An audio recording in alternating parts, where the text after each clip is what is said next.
Kasih karunia dan damai sejahtera dari Tuhan Allah Bapa kita dan dari anaknya Tuhan Yesus Kristus menyertai kamu sampai selamanya. Amin. Selamat pagi saudaraku, muliakanlah Tuhan. Dengan semua aktivitas hidupmu hari ini, dipandu firman-Nya dari Ratapan 3:58, demikianlah firman Tuhan. Ya Tuhan, Engkau telah memperjuangkan perkaraku, Engkau telah menyelamatkan hidupku. Demikianlah firman Tuhan. Bapak, Ibu, saudaraku yang terkasih dalam Yesus Kristus, ketika kita menghadapi penderitaan dan persoalan hidup, sering sekali kita buru-buru mengatasinya dan menyelesaikannya dengan pikiran dan tenaga kita sendiri. Misalnya ketika kita sakit, kita buru-buru pergi ke dokter supaya dapat disembuhkan. Kita sering lupa melakukan hal yang paling utama, yaitu berdoa dan berserah diri kepada Tuhan supaya kita dipulihkan. Ironisnya, ketika kita selesai diperiksa oleh dokter, dan dokter menjelaskan diagnosa tentang penyakit yang kita hadapi, tentang penyakit yang kita derita, kita tidak menjadi lega, tetapi kemudian mendapat beban yang baru, yaitu rasa takut akan kematian. Kita cenderung curiga akan keterangan dokter, dan beranggapan bahwa sesungguhnya penyakit kita lebih parah daripada apa yang dijelaskan oleh dokter tersebut. Ketakutan itu kemudian membuat tubuh kita semakin lemah. Semangat hidup kita hilang, dan iman kita jadi mati. Akhirnya, penyakit yang kita derita tidak sembuh dan tidak dapat dipulihkan, malah semakin parah dan berakhir pada kematian.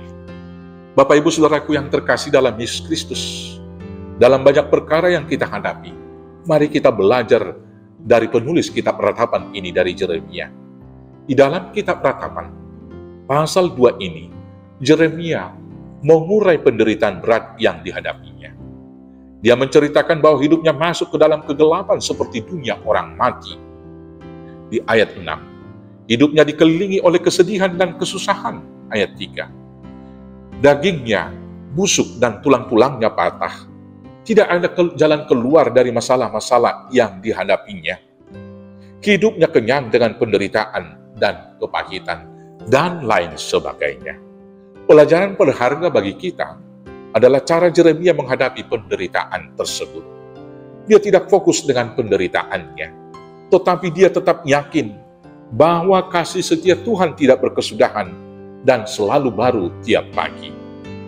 Tetap percaya dan tetap berharap kepada Tuhan bahwa Tuhan akan memperjuangkan perkaranya. Karena beriman kepada Tuhan, maka dia berkata di dalam Ratapan 3 ayat 36 demikian, adalah baik menanti dengan diam pertolongan Tuhan.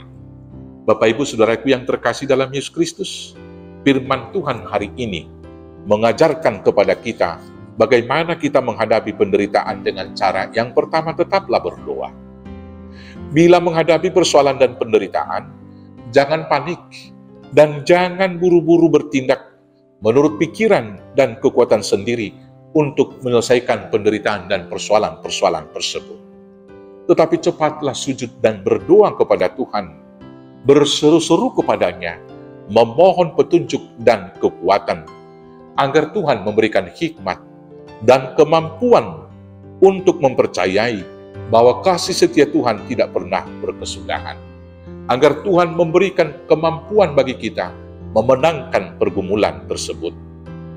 Kemampuan untuk melihat bahwa di balik penderitaan sesungguhnya Allah telah menyediakan berkat yang baru bagi kita. Dengan berdoa, kita akan dikuatkan oleh Tuhan untuk menghadapi dan memenangkan penderitaan tersebut, sehingga tetap hidup penuh semangat dan pengharapan.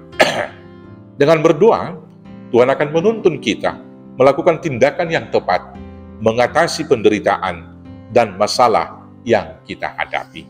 Yang kedua, serahkanlah kepada Tuhan. Berdoa berarti menyerahkan hidup dan permasalahan kita kepada Tuhan dengan keyakinan bahwa Tuhan akan membuat segala sesuatu indah pada waktunya. Ingatlah firman Tuhan dalam 1 Petrus 5 ayat 7 yang berkata, serahkanlah segala kekhawatiranmu kepadanya, sebab ia memelihara kamu. Ketika kita menyerahkan persoalan kita kepada Tuhan, maka tangan Tuhan yang tidak kelihatan itu akan bekerja untuk menyelesaikan persoalan dan penderitaan kita dan membuat segala sesuatunya kembali indah pada waktunya. Tetapi apabila kita sibuk menyelesaikan persoalan-persoalan kita dengan pikiran dan kekuatan kita sendiri, maka Tuhan akan berpangku tangan. Ingatlah firman Tuhan dalam Ratapan 3 ayat 26 yang berkata, adalah baik menanti dengan diam pertolongan Tuhan.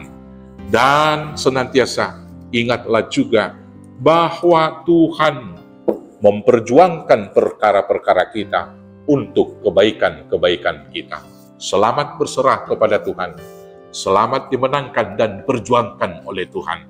Tuhan Yesus memberkati. Amin. Kita bersatu di dalam doa. Terima kasih Bapa atas kepedulian, pertolongan, dan perjuangan Tuhan memperjuangkan banyak perkara kami. Dan kami duduk di dalam iman, dalam doa permohonan kepada Tuhan.